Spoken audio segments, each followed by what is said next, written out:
को देख करके या सुन करके समझ सकते हैं। हमने अपनी बुक्स को भी एनर्जाइज्ड कर दिया है, जिसमें सभी हमारी पुस्तकों में क्यूआर कोड्स हैं, जिसके माध्यम से जो उनको डिजिटल उपकरण उपलब्ध कराए गए हैं, इन क्यूआर कोड्स को स्कैन करा करके उस चैप्टर से संबंधित जितनी भी जानकारियां हैं वो वीडियोस के माध्यम से अलग अलग तरह से बच्चों तक पहुंचाए जाने की व्यवस्था पूरी की जा रही है। माननीय सदस्य ने अंग्रेजी माध्यम से पठन पाठन के कार्यों को लेकर के भी प्रश्न उठाया। मैंने पहले भी सदन को अवगत कराया है कि अंग्रेजी माध्यम से जब से हमारी राष्ट्रीय शिक्षा नीति 2020 लागू हुई है, अंग्रेजी के माध्यम के जितने भी विद्यालयों को बनाए जाने की जो व्यवस्था थी उसको पूर्ण रूप से समाप्त कर दिया गया। उससे पहले जितने विद्यालय अंग्रेजी माध्यम से कर दिए गए थे वे वर्तमान में अंग्रेजी माध्यम से संचालित है और बाकी के सभी विद्यालयों में इंग्लिश को हम एक सब्जेक्ट के रूप में उत्तर प्रदेश में जितने भी हमारे परिषदीय विद्यालय हैं, हर एक विद्यालय में इंग्लिश को एक सब्जेक्ट के रूप में पढ़ाया जा रहा है और इंग्लिश की पुस्तक हर एक विद्यालय में हर एक बच्चे के लिए उपलब्ध कराई जा रही है। माननीय सदस्य ने विद्यालयों के बंद करने के संबंध में भी प्रश्न उठाया। उत्तर प्रदेश सरकार के द्वारा एक भी विद्यालय जो संचालित है, जहां पे बच्चे पठन पाठन का कार्य कर रहे हैं और जो जर्जर घोषित नहीं है, ऐसे किसी भी विद्यालय को बंद करने का कोई भी निर्णय नहीं लिया गया है।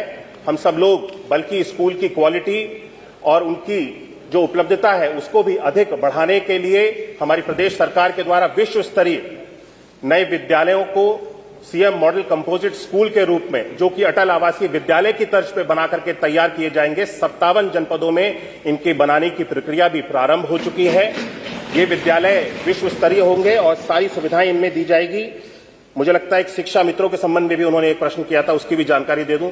शिक्षा मित्रों के संबंध में हम शिक्षा मित्रों से जितना भी कार्य ले रहे हैं, शिक्षा मित्रों की जो भी योग्यता है उसके आधार पर हम उनसे कार्य ले रहे हैं और शिक्षा मित्र अपना भरपूर जितना प्रयास कर सकते हैं बच्चों के पठन पाठन में सहयोग करने के लिए उसका कार्य भी कर रहे हैं। और शिक्षकों की उपलब्धता को लेकर के भी उन्होंने प्रश्न किया था।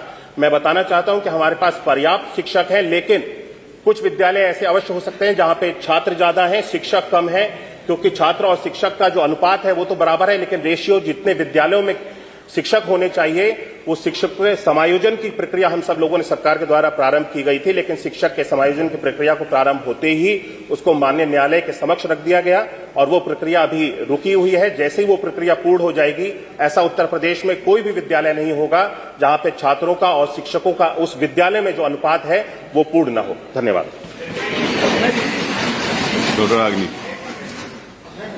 अध्यक्ष जी, ना मैं कुछ सवाल नहीं पूछ रहा, मेरा अध्यक्ष जी एक अनुरोध है, मतलब क्या है, सवाल हो या जवाब हो, अगर एक उसकी समय सीमा तय कर दें सर, तो उसे बहुत भाई जी आपके लिए नहीं बोल रहा मैं कोई भी सीमा तय कर देंगे तो बहुत सारे सवाल आ जाएंगे, बड़ी मुश्किल से लोगों के सवाल लगते हैं। आपका कौन से नंबर पर है? मेरा नहीं सर, मेरा कोई नहीं। आप पूछो।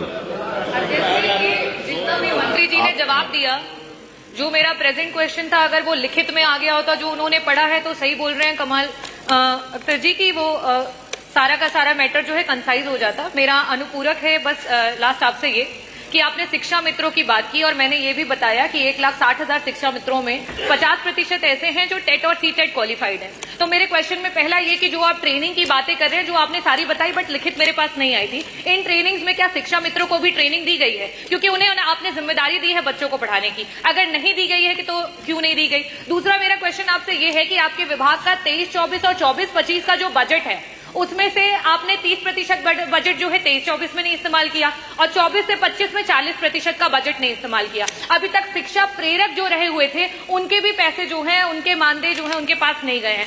ऐसी स्थिति में क्या शिक्षा प्रेरकों की जो मानदेय है सरकार उनको देगी और साथ ही साथ जो हमारे शिक्षा मित्र हैं उनको ट्रेनिंग और समायोजन की बात करेगी? जो क्वालिफाइड है, जो सीटेट और टेट क्वालिफाइड है, उनको क्या समायोजन की बात करेगी? धन्यवाद।